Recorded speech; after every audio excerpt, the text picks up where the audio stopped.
Truth Seekers. This is my first time trying to do this live. I'm not sure how this works. Please forgive me if I mess this up, but I wanted to share something with you all, and it's late, and I didn't want to take the time to pull my other laptop out and try and make a video about it. And I just wanted to try and share my screen and talk through what I was thinking.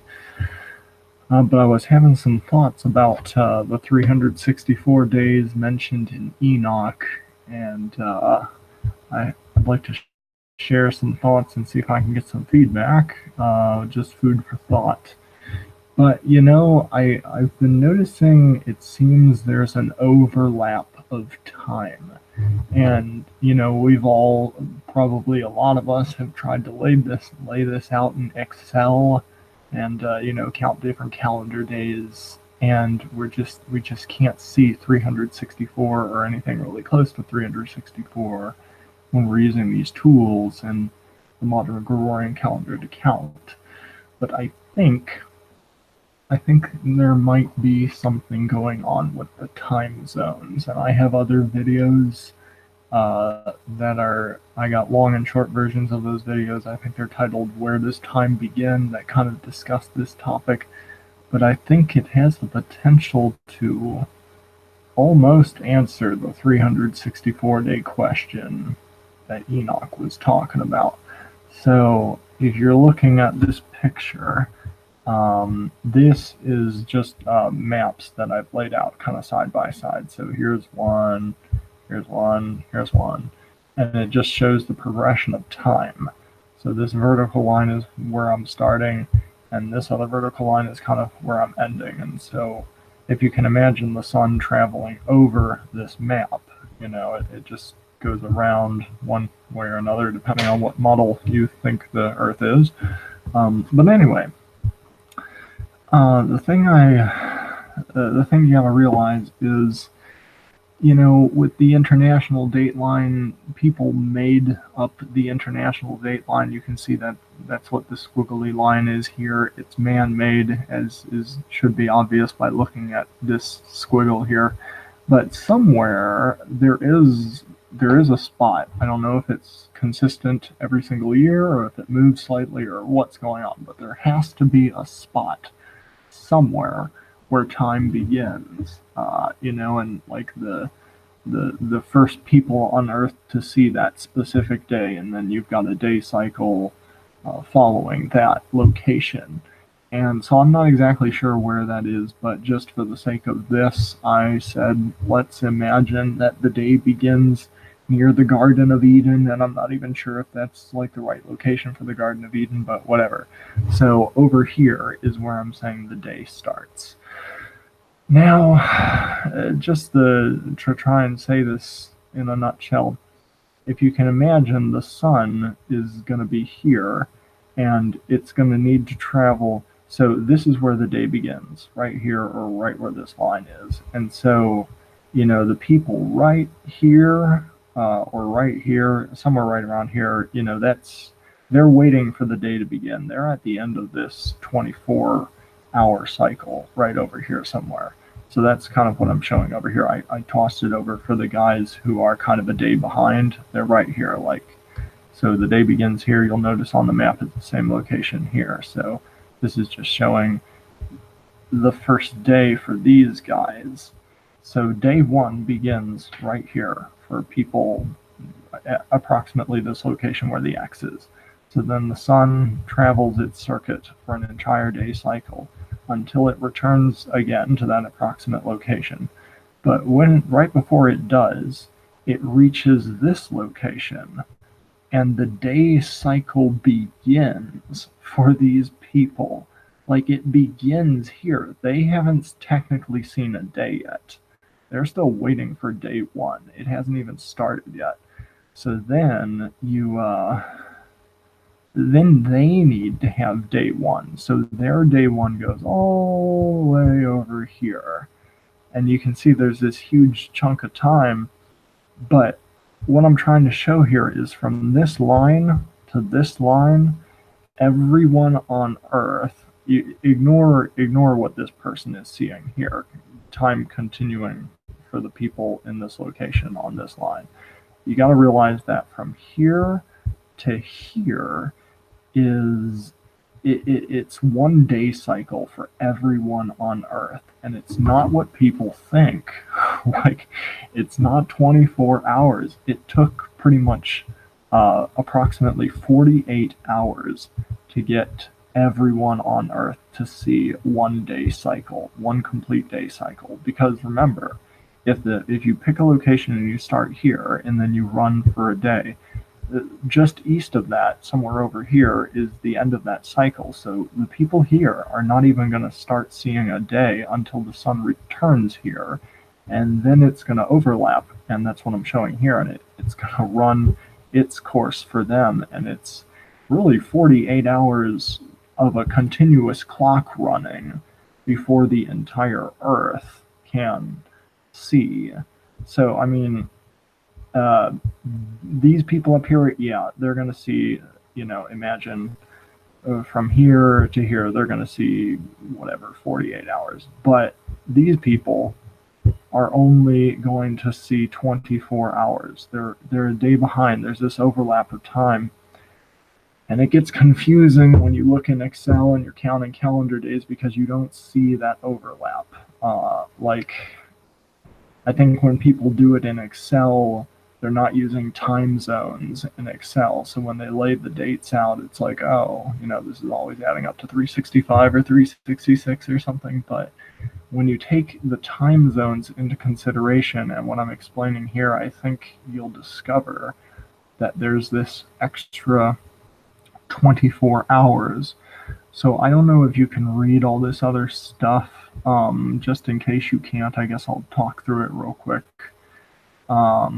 Again, I apologize. This is the first time I'm sharing my screen, and so I don't really know how well that's going to go, but I guess I'll review it afterwards, and if it's terrible, I'll delete it and make a different video. But anyway, so, as far as understanding this map goes, again, these notes, I was looking at the year cycle, or I guess a day cycle, either or, I guess, but I mean, X marks the location where time for the sign day. Ooh. Yeah, that's actually wrong. Where time begins. Well, no, yeah, that's right. The location where time begins. O marks the location where the sun must be in order for time to start and end at that location. And the reason for this is because if any of you are familiar with this, and this is just food for thought, I'm brainstorming here, but if any of you are familiar with the straight line pattern that different people have been talking about for the equinox events, the theory is that everyone on Earth should have the opportunity to see the straight line pattern. And so, that's an all-day event to see the straight line pattern. It's going to be from the morning sunrise all the way to sunset. People are going to see straight line pattern.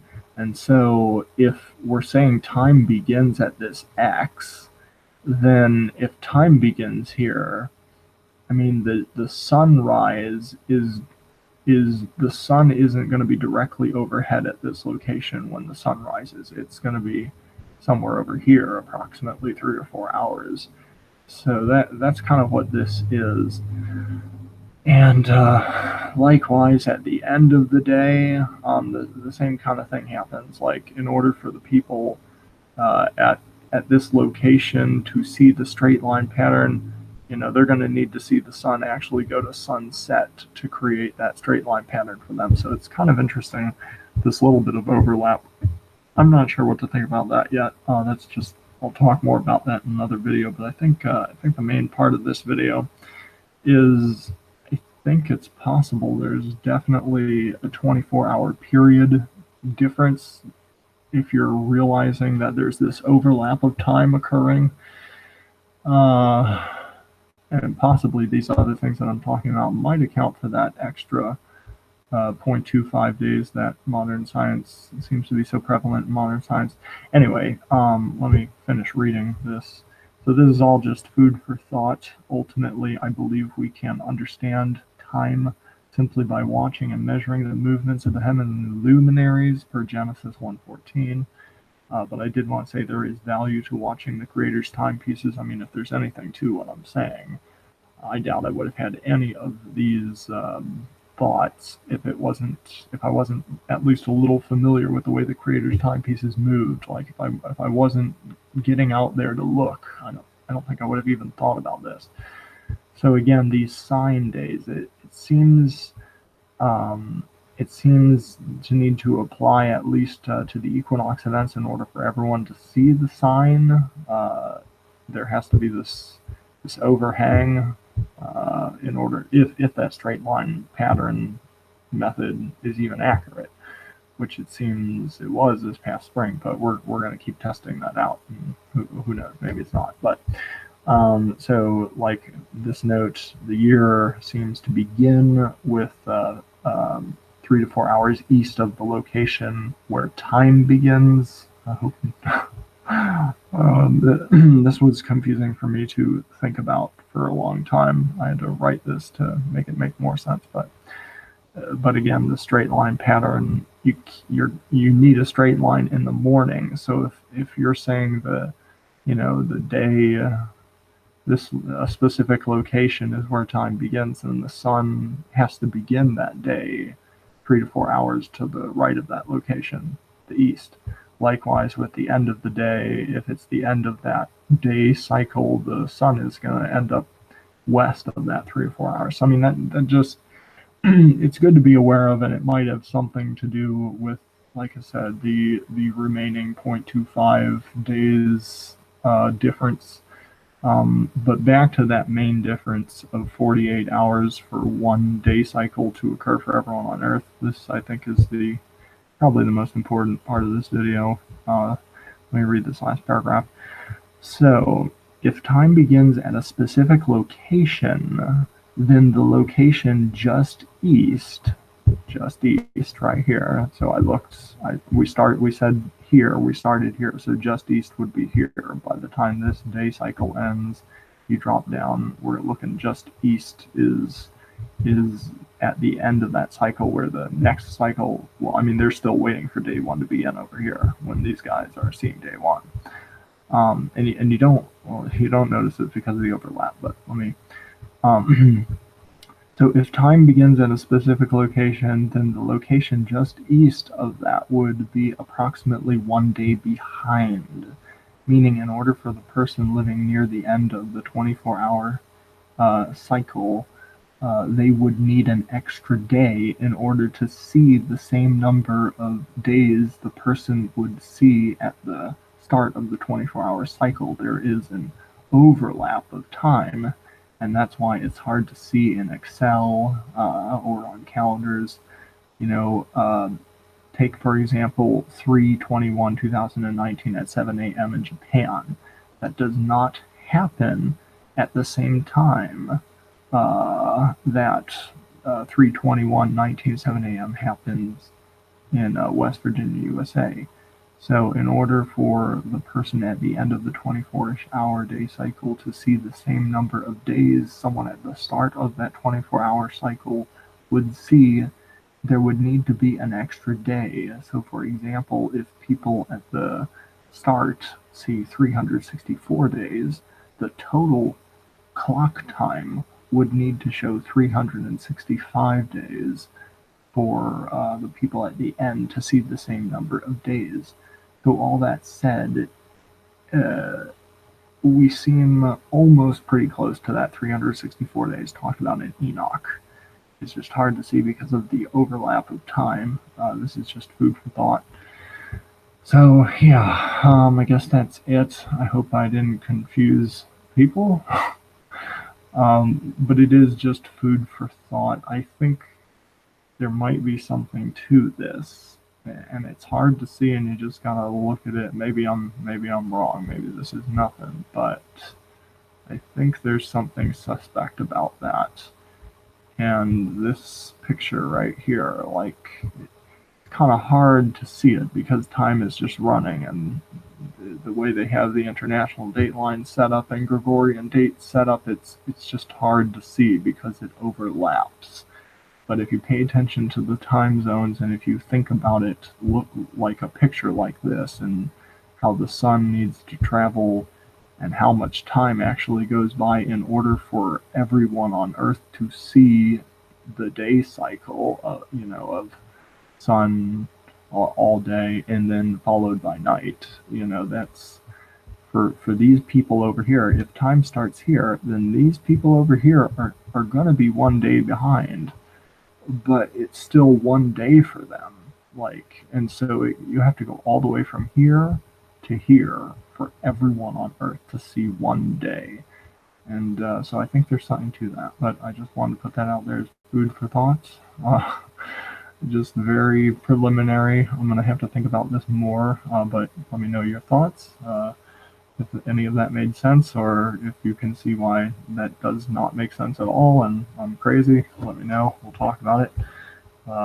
So I guess that's it for now. I need to figure out how to turn this off. But shalom, and may Abba bless you as you continually seek his truth in love with a pure heart.